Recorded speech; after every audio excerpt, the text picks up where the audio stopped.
spending an hour with Adam Schefter could be considered an exercise in interruptions. Except ESPN's most high-profile newsbreaker is also an impressive multitasker. "I'm listening," Schefter says while he checks his phone during a pause in the middle of a recent sit-down interview with him, his 9-year-old daughter, Dylan, and the Post. "Welcome to my daughters and my world." For a guy who treats Twitter as his battleground, Schefter said he's learned to let his guard down over his nearly 30-year career on the NFL beat, including the past 9 at ESPN. That became evident when he began working part-time on his latest project outside the NFL sphere, a memoir hitting bookshelves Tuesday that shares the most personal details of Schefter's life to date. The story centers on Joe Mayo, the man who was married to Schefter's wife, Sherry, before he perished in September. 11 terrorist attacks on the World Trade Towers, leaving behind a 2-year-old son, Devin. Over a number of interviews for The Man I Never Met, Schefter missed the opportunity to break 4 or 5 major NFL stories, said Sports Illustrated senior writer and Schefter's collaborator on the memoir, Michael Rosenberg. One of them, he recalled, was former Jets cornerback Darrelle Revis announcing his retirement July 18. "He knows which stories he missed," Rosenberg said. "We were joking. He was like, 'I'm never talking to you again.'" The reporter in Schefter came out in a different way during the planning and writing stages of the book. He envisioned it as a more in-depth version of the 7-minute video feature ESPN did on Mayo for the 15th anniversary of 9/11, offering a window into Joe and Sherry's life before and after the tragedy, not Schefter's before and after Sherry. Rosenberg felt Schefter's personal trials before he met Sherry, his first marriage in the 1990s, that ended after just 15 months, his therapy sessions as the failed relationships built up, and his low point when he checked into a New York hospital with stomach pains were the hook the story needed. "I kept telling Michael over and over and over, the less of me and the more of Joe, the better off we'll all be," Schefter said.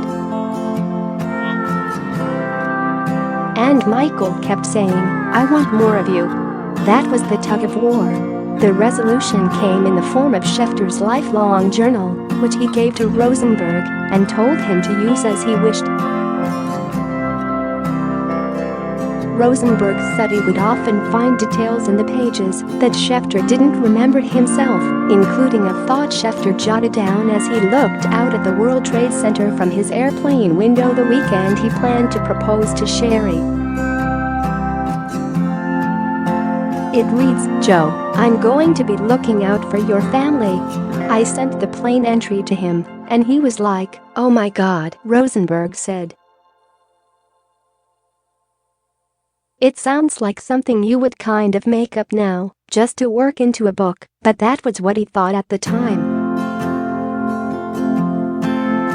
"I am not exaggerating that every single meal the guy has eaten for the last 25 years is documented," Rosenberg said of the journal.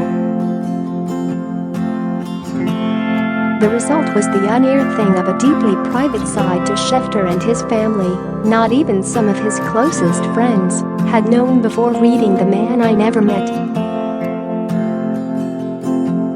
NFL insider Chris Mortensen has become one of Schefter's confidants since Schefter joined ESPN from NFL Network in 2009. Yet Mortensen thinks of Schefter as the disciplined colleague and loving father, never having delved into his past with him before. "I would see Adam at the NFL owners' meetings, and sometimes I'd see him in the gym and he would get on the treadmill and attacked the treadmill with such a ferocity, I used to walk away saying, "Something is wrong with that guy," Mortensen said, laughing while recalling the image. Adam's personal story caught me off guard a little bit.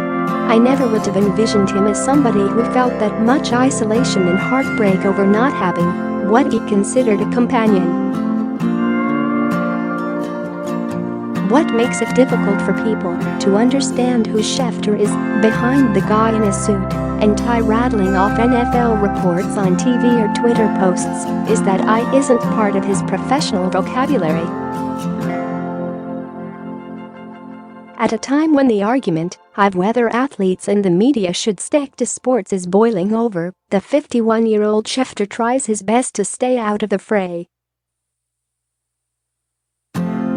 He will not betray any hint of his political and social views. Schefter said he is leaning toward not reporting on the NFL's changing national anthem policy, for example, and said ESPN wants to avoid discussion on the hot-button issue because some fans are turned off by it.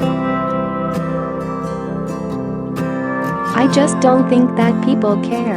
That's not why they're following my Twitter feed," he said.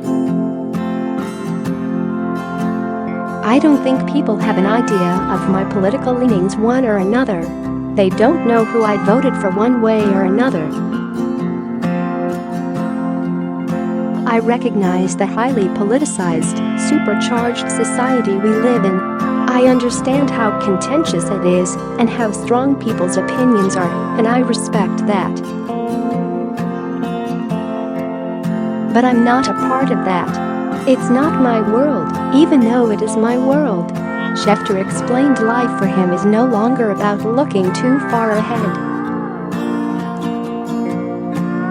He's achieved his dreams as a professional and a family man. At this very moment, he's worrying about the book doing well, Devin finding happiness in his freshman year at Michigan, Schefter's alma mater, and, of course, NFL news breaking while he's sitting through Frozen on Broadway with Dylan on this particular Wednesday afternoon. "I hope that nothing happens at the theater and nothing big goes down. That's always a concern of mine," he said. "But if it does, you deal with it, you adjust. So it goes for a man with more than 7 million Twitter followers and the 3 people most dear to him, counting on his every move."